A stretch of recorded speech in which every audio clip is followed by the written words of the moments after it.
Bienvenidos a su canal de la Iglesia Bíblica Bautista, Razón para Vivir, con el pastor Jared Suárez. Vamos a orar. Bendito Padre Celestial que moras en todo lugar, gracias porque nos das tu palabra y dentro de tu palabra nos enseñas, nos instruyes, nos guías, nos exhortas. Te pedimos, Señor, que hables a nuestro corazón y que tu palabra, que nunca vuelve vacía de fruto en nuestra vida, para la gloria y la honra de tu bendito y santo nombre. Y en el nombre de Jesús. Amén. Amén. Podemos tomar nuestro lugar. Y como ven, pues es un pasaje bastante interesante, la historia de Sansón. Se han hecho películas de este hombre, aunque creo que de alguna forma pues nunca se ha representado de la manera correcta, porque no nos da características físicas de Sansón. Sin embargo, la gente por la fuerza se imagina que es un hombre de 2 metros y muy fornido, ¿no? muy fuerte. Aunque posteriormente veremos que la fuerza no procedía de sus músculos, sino procedía del Espíritu Santo. Ok, dice el verso 1, los hijos de Israel volvieron a hacer lo malo ante los ojos de Jehová, y Jehová los entregó en mano de los filisteos por 40 años. Aquí otra vez vemos que esto se vuelve cíclico y esta frase se va a repetir una y otra vez. Los hijos de Israel volvieron a hacer lo malo ante los ojos de Jehová. Ahora, aquí de alguna manera nos podríamos poner de parte de como si fuéramos jueces y decir, mira, los hijos de Israel. Pero en realidad tenemos que pensar si nosotros no estamos siendo recurrentes en hacer cosas que a Dios no le agradan. Por eso nunca nos debemos de poner en papel de juez, sino en papel, de alguna manera, de qué dice Dios a mi vida respecto a lo que le está pasando o lo que le pasó a otra persona. 40 años, es decir, una generación, de alguna manera, y ellos iban a sufrir por los filisteos. Los filisteos estaban, digamos, para ubicarlos en el tiempo actual, en lo que conocemos como Tel Aviv, es decir, estaban hacia el mar Mediterráneo, y estos de alguna manera tecnológicamente eran más avanzados, es decir, ellos descubrieron la forja del acero, por lo tanto ellos hacían asadones, hacían espadas y hacían todo lo que querían con el hierro, mientras que los israelitas pues no había herrero en Israel y tenían que ir a afilar sus asadones, sus arados con los filisteos, y los filisteos pues de alguna manera pues no les iban a vender armas porque así los podían subyugar. Así que esto pasó durante 40 años y era un abuso continuo. E imagínese que usted tiene una parcela, una propiedad, y usted dice, bueno, este año pues vamos a sembrar una parte uvas, otra parte vamos a sembrar trigo y otra parte pues vamos a sembrar pues hortalizas. Y usted está muy contento, se levanta todas las mañanas, pues si hay temporada correcta de lluvia, pues usted sabe que va a llover y no se preocupa. Si ve que está muy seco, se levanta baldes de agua porque no había mangueras ni tecnología que tenemos ahora. Y era mucho trabajo, y es mucho trabajo el campo. Y de repente venían los filisteos y le decían, qué bueno que sembraste, me llevo tu comida. Y entonces tú te quedas así. Y ahí te dejo unas obras para que veas que no soy tan malo. Así eran los filisteos. Y los tenían así. Entonces, obviamente, Dios, al ver esto, porque aquí no se ve que el pueblo de Dios clamara para que les mandara un libertador, sino que Dios tuvo la iniciativa y buscó a estos hombres, este matrimonio, para que de alguna manera de él surgiera el libertador. Ahora vemos que hay un proceso. Tenía que nacer, bueno, tenía que de alguna manera concebirse Sansón, 9 meses, y después nacer, y después crecer, y después empezar a libertar a Israel, ¿verdad? Entonces siempre va a haber un proceso, en las cosas que vivimos. Muchas veces nosotros vemos los problemas, pedimos a Dios y queremos que se solucionen de inmediato. Bueno, aquí 40 años tuvieron que padecer esto los israelitas. Dice, y había un hombre de Sora, de la tribu de Dan, el cual se llamaba Manoa, y su mujer era estéril y nunca había tenido hijos. Aquí se da el nombre del varón, pero no se da el nombre de la mujer. ¿Sí? De alguna manera el hombre siempre va a ser el responsable de lo que pasa en el hogar. Y por esa razón, aunque vivamos en tiempos del feminismo, donde las mujeres dicen que no necesitan a un varón para poder salir adelante, y bueno, yo creo que si ellos quieren o llaman salir adelante, tener un empleo y tener cosas materiales, pues no necesitan un varón. Pero si lo que ellos quieren es una familia piadosa con una generación piadosa, pues necesitan un varón piadoso, ¿verdad? Obviamente, pues no buscan un varón piadoso, buscan otros intereses en un varón y no la piedad ni la espiritualidad, ¿verdad? Ellas buscan la fiesta, ¿verdad? Y en la fiesta buscan al varón. Obviamente un varón en fiesta, pues no es un varón piadoso, así de sencillo. Ahora, dice el verso 3, a esta mujer apareció el ángel de Jehová y le dijo, he aquí, tú eres estéril y nunca has tenido hijos, pero concebirás y darás a luz un hijo. Esto nos lleva a pensar en la edad de los hombres, o sea, de Sora y de su mujer. Es obvio que si era estéril, probablemente ya había pasado la época de dar a luz, o nunca pudo dar a luz, ¿verdad? Entonces, lo más probable es que era una mujer mayor, aproximadamente de unos 50 años para arriba, y obviamente pues, Sora era más grande. Esto pues de alguna forma va a repercutir un poco en la educación de los hijos, porque llega un momento donde pues los adultos ya no tienen la fuerza ni las ganas para reprender o para enseñar, ¿verdad? Entonces algo pasó por ahí, no se sabe, pero lo vamos a estar analizando. Ahora pues, verso 4, no bebas vino, ni sidra, ni comas cosa inmunda. Esto se sabe que lo que la madre se alimenta durante el embarazo, pues va a afectar a su hijo para bien o para mal, ¿verdad? Por eso a las mujeres embarazadas se les dice no fume, no tome, haga ejercicio, aliméntese correctamente, no coma demasiado, porque entonces va a afectar, ¿verdad? Es curioso, pero si la mamá en el embarazo agarra y empieza a comer, y a comer, y a comer, y a comer, después vemos que las mujeres embarazadas son muy gruesas, porque tienen mucha hambre, porque tienen que alimentar a otro ser. Pero lo curioso es que ese ser también se está alimentando demasiado, y ese ser nace como, pues gordito, ¿verdad? Lo curioso es que la mamá ya está gordita y el hijo ¿cómo va a ser? Gordito, ¿verdad? Y esto implica de alguna manera la salud, ¿cierto? Una de las cosas que cuando usted va al médico, cuando usted está excedido de peso, es baje de peso, ¿cierto o no? Así que de alguna manera tenemos que pensar que no es por estética, no es para verme bien, no es para... no, es para estar sano. Recuerde que nuestro cuerpo es el templo del Espíritu Santo y tenemos que cuidarlo, ¿verdad? Entonces, de alguna manera, tiene que ver con esto. Por eso se le habla de la alimentación, y como el niño iba a ser nazareo desde su niñez, entonces tenía que evitarse comer todo este tipo de alimentos. Ahora,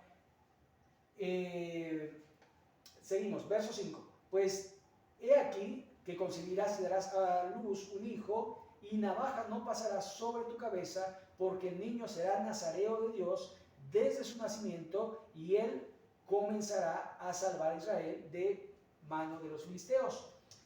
Nazareo quiere decir separado o apartado. Si usted ve la palabra agios, la palabra santo en el Nuevo Testamento, esta palabra nazareo es hebrea, mientras que agios, santo, es griega. Y la palabra quiere decir lo mismo, apartado, separado. Y de alguna manera tiene que ver con el apartarse y separarse del mundo. De eso se trataba, pero de alguna manera yo creo que no se entendió o no sé qué pasó, pero después vamos a ver lo que pasó con Sansón. Ahora, este es el segundo hombre mencionado en la Biblia y el primer nazareo, aunque ya había leyes del nazareato. Ahora, no se tiene que confundir nazareo con nazareno. Jesús nazareno, no nazareo, ¿verdad? El nazareno era oriundo de Nazaret y el nazareo era un voto que se hacía para que esa persona se apartara para Dios. Ahora, esto está prácticamente estipulado en Números capítulo 6. Y aquí, si usted ve en su Biblia, precisamente dice el voto de los nazareos. Y dice, habló Jehová a Moisés diciendo, habla a los hijos de Israel y diles, el hombre o la mujer que se apartare haciendo voto de nazareo para dedicarse a Jehová, se abstendrá de vino, de sidra, no beberá vinagre de vino, ni vinagre de sidra, ni beberá ningún licor de uvas, ni tampoco comerá uvas frescas ni secas, pasas, todo el tiempo de su nazareato, de todo lo que se hace de la vid, desde los granillos hasta el ollejo, no comerá. Todo el tiempo del voto de su nazareato, no pasará navaja sobre su cabeza hasta que sean cumplidos los días de su apartamiento. A Jehová será santo, dejará crecer su cabello. Y bueno, usted puede seguir leyendo y de alguna manera sigue dando las instrucciones. Ahora, esto era porque iba a ser santo a Dios, es decir, apartado para Dios. Samuel fue el segundo nazareo. Si usted recuerda, Ana orando allí en el templo, él dijo, si me das un hijo, lo voy a dar para el servicio de Dios. Y desde muy pequeño, a los 5 o 6 años, después de que fue destetado, fue llevado al templo y ahí Samuel se crió en el templo y sirvió a Dios.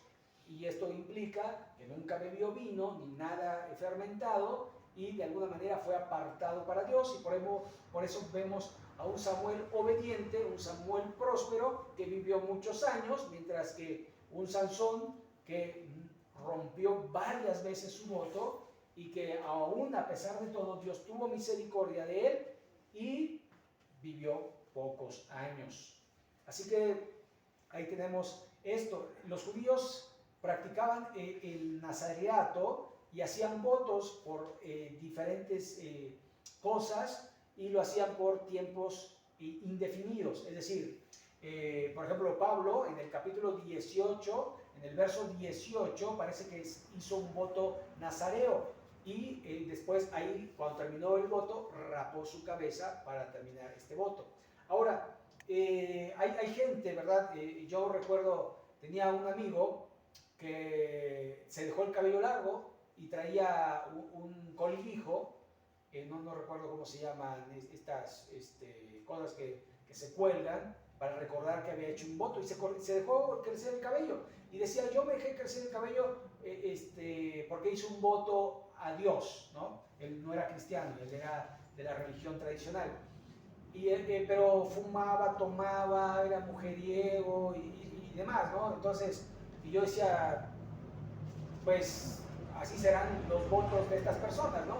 Que piensan que por dejarse el cabello largo ya van a tener algo de Dios, cuando en realidad lo que Dios quiere es el corazón, ¿sí? Entonces, es un asunto de relación con Dios en el diario vivir y no de una apariencia. Aunque aquí estaba bien estipulado que los nazareos tenían que dejarse el cabello largo. O sea, que nunca pasara navaja. En el caso de Sansón, su nazareato era de por vida. Es más, desde antes que fuese concebido, era ya dedicado a Dios. Seguimos. Verso 6, y la mujer vino y se lo contó a su marido, diciendo: un varón de Dios vino a mí, cuyo aspecto era como el aspecto de un ángel de Dios, temible en gran manera, y no le pregunté de dónde ni quién era, ni tampoco él me dijo su nombre. Y me dijo: he aquí, tú concebirás y darás a luz un hijo, por tanto ahora no bebas vino, ni sidra, ni comas cosa inmunda, porque este niño será nazareo a Dios desde su nacimiento hasta el día de su muerte. Ahora, es muy probable que esta mujer ya bebiera vino y entonces por eso se le prohíbe. ¿Sí me explico? Ahora, el vino y la sidra nunca ha sido mala. El problema, porque nunca se le prohibió a Israel, el problema de ello es que de alguna forma puede llevarte a el alcoholismo, ¿verdad? Si ustedes recuerdan, cuando Noé bajó del arca, sembró una viña, fermentó vino y se embriagó.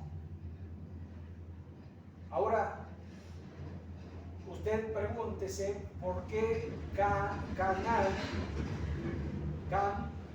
vio a su padre desnudo en medio de la sala. ¿Qué hacía Noé desnudo? Pues solamente que en la embriaguez, pues mucha gente hace cosas que de alguna manera después se arrepiente. Y esto pues se pudo haber evitado, creo yo. Y muchas veces el vino lo único que va a traer en la vida es discordia. Y muchas de las discusiones familiares en reuniones es porque alguien se pasó y empezó a decir, a recordar cosas y empezaron los pleitos. Así que lo mejor sería no beber vino. No es necesario para la vida. Si usted le dijeron es que la carne con vino se combina muy bien, también con agüita y con un juguito o un refresquito, ¿verdad?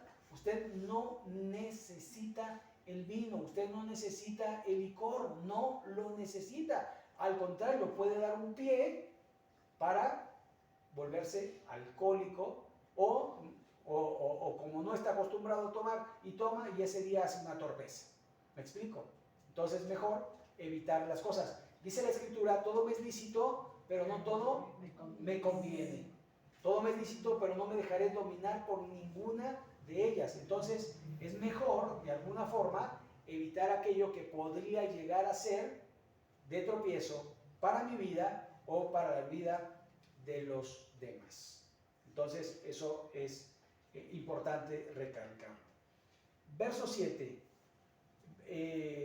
8, perdón.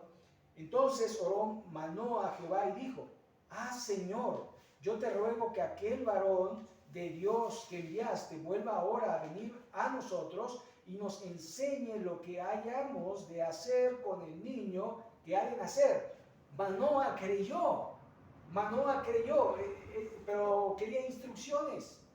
Ahora, lo que vemos es que Manoa era un hombre de oración, porque lo que hizo primero fue orar a Dios y decirle: Señor, que vuelva ese varón, que nos indique, que nos dé instrucciones de cómo hemos de criar a este niño.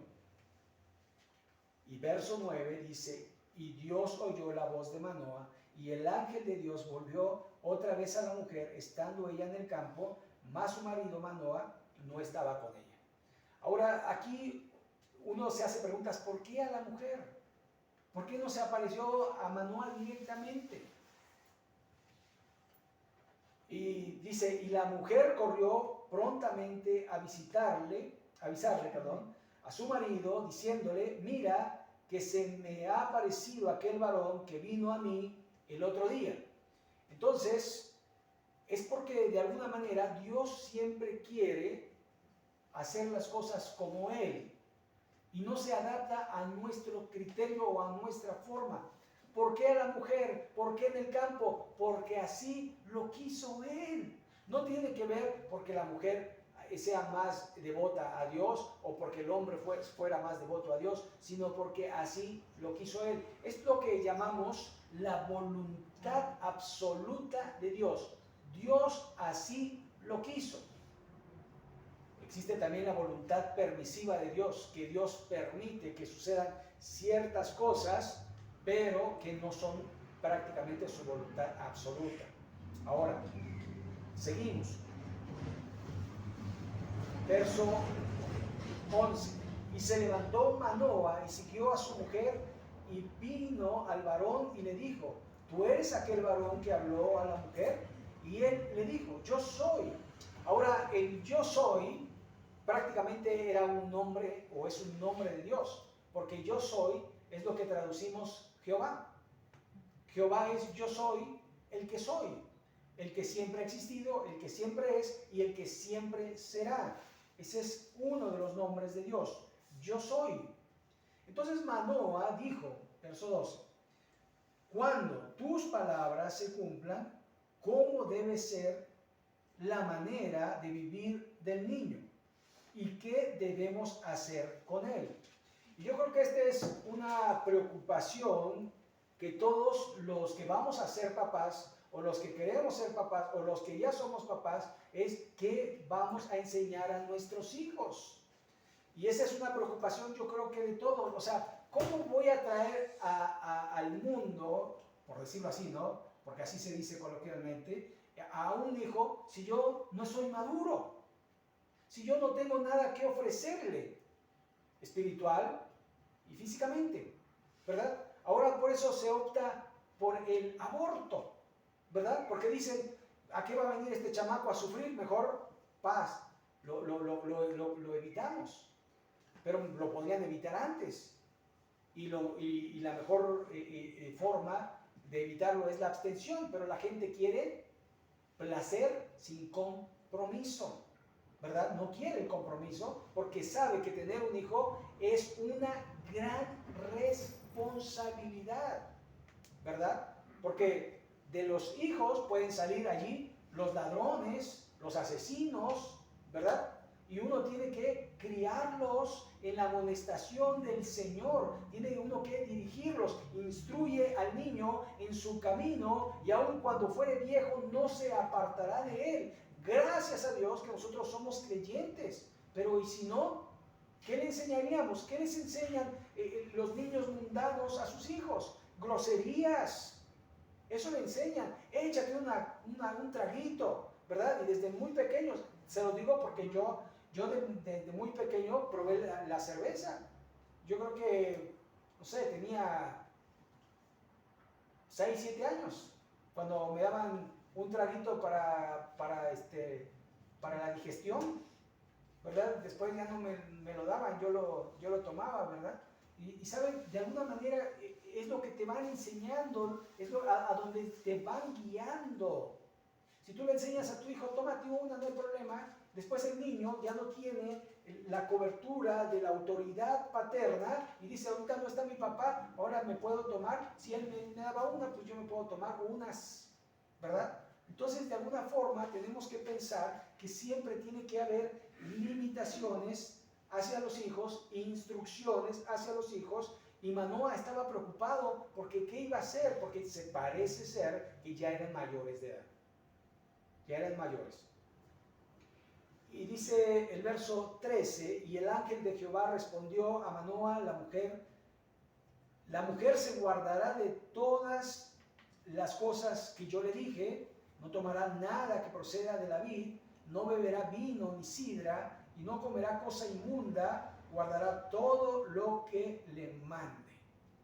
Mas Manoa dijo al ángel de Jehová, te ruego nos permitas detenerte y prepararte un cabrito. Y el ángel de Jehová respondió a Manoa, aunque me detengas no comeré de tu pan, mas si quieres hacer un holocausto, ofrécelo a Jehová. Y no sabía Manoa que aquel fuese ángel de Jehová. Ahora, si usted se da cuenta, hay una preocupación de cómo criarlo. cómo educarlo, qué hacer. Pero después usted puede saberlo, pero no hacerlo. ¿Sí me explico? A veces podemos saber lo que tenemos que hacer. De hecho, la escritura, Santiago nos dice, el que sabe hacer lo bueno y no lo hace, le es pecado. Ahora, si yo sé que tengo que disciplinar a mi hijo y no lo disciplino, si yo sé que tengo que instruir a mi hijo y no lo instruyo, si yo sé que tengo que alimentar a mi hijo, y es que a veces es más fácil agarrar y comprar algo frito, ¿verdad? Y dárselo, aunque no sea alimento. Si yo sé que tengo que hacer las cosas y no las hago, estoy pecando y estoy de alguna manera transmitiendo eso de tal manera que va a tener repercusión, va a traer consecuencia. Recuerden que toda acción produce una reacción, ¿verdad? Causa, efecto. Si yo tomo una decisión, esa decisión traerá fruto. Si es una buena decisión, buen fruto. Si es una mala decisión, mal fruto. Así que tenemos que pensar en ello.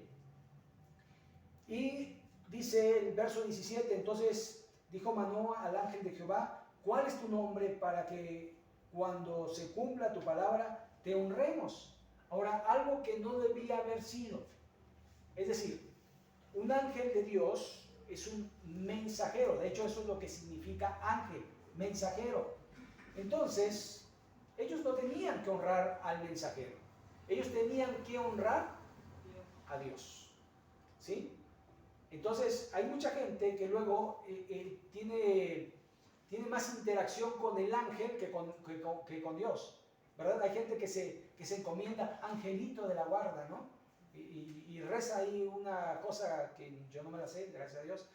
Me quiero aprender el versículo, no esa oración, así que no me la diga tampoco. El caso es que, de alguna manera,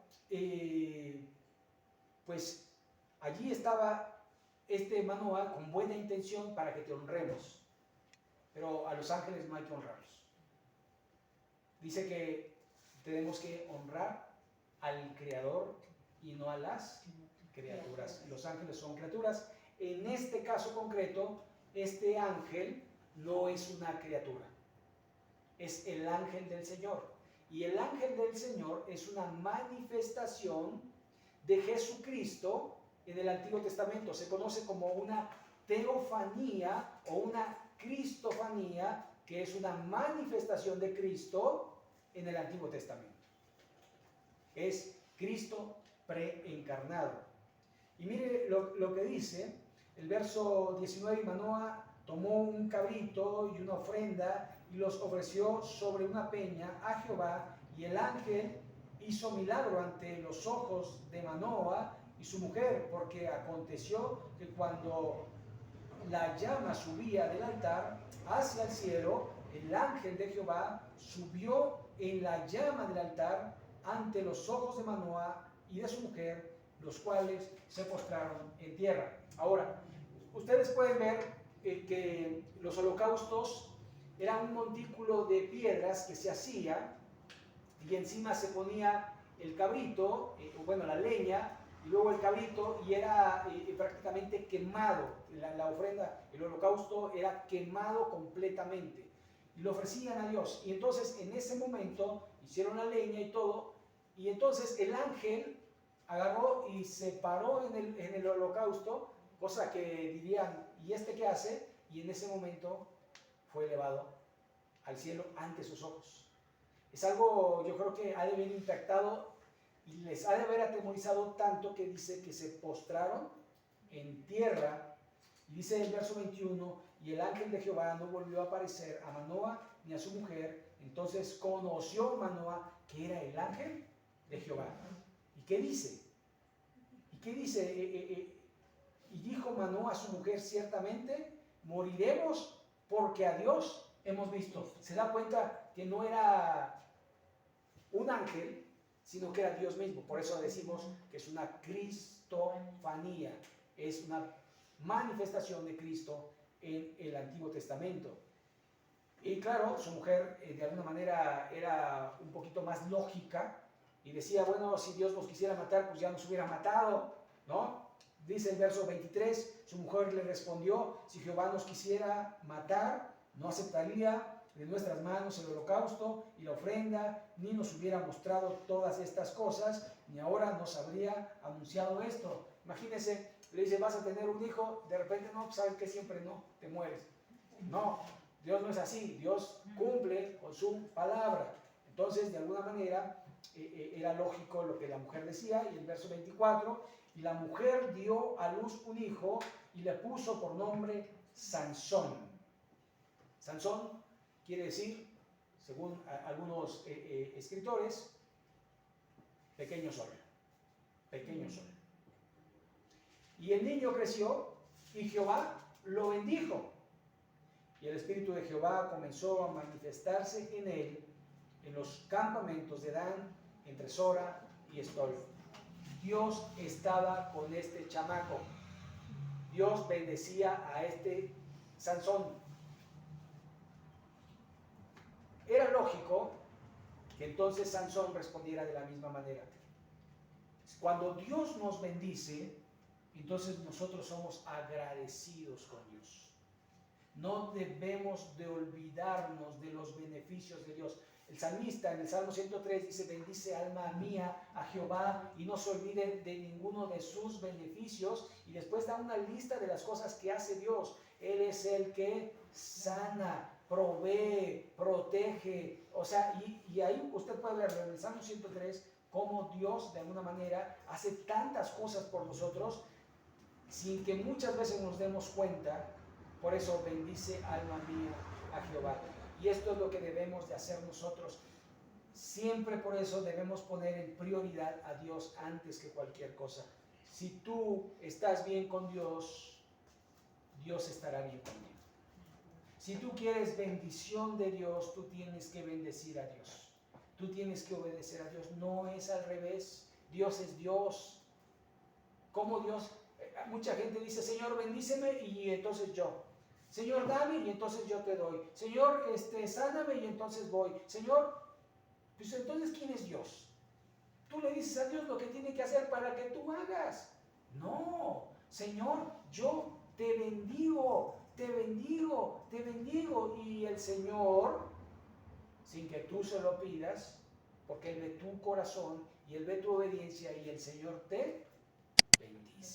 El Señor te protege, el Señor te cuida, el Señor hace todo por ti. ¿Cómo tú no puedes hacer algo? Por tu Dios.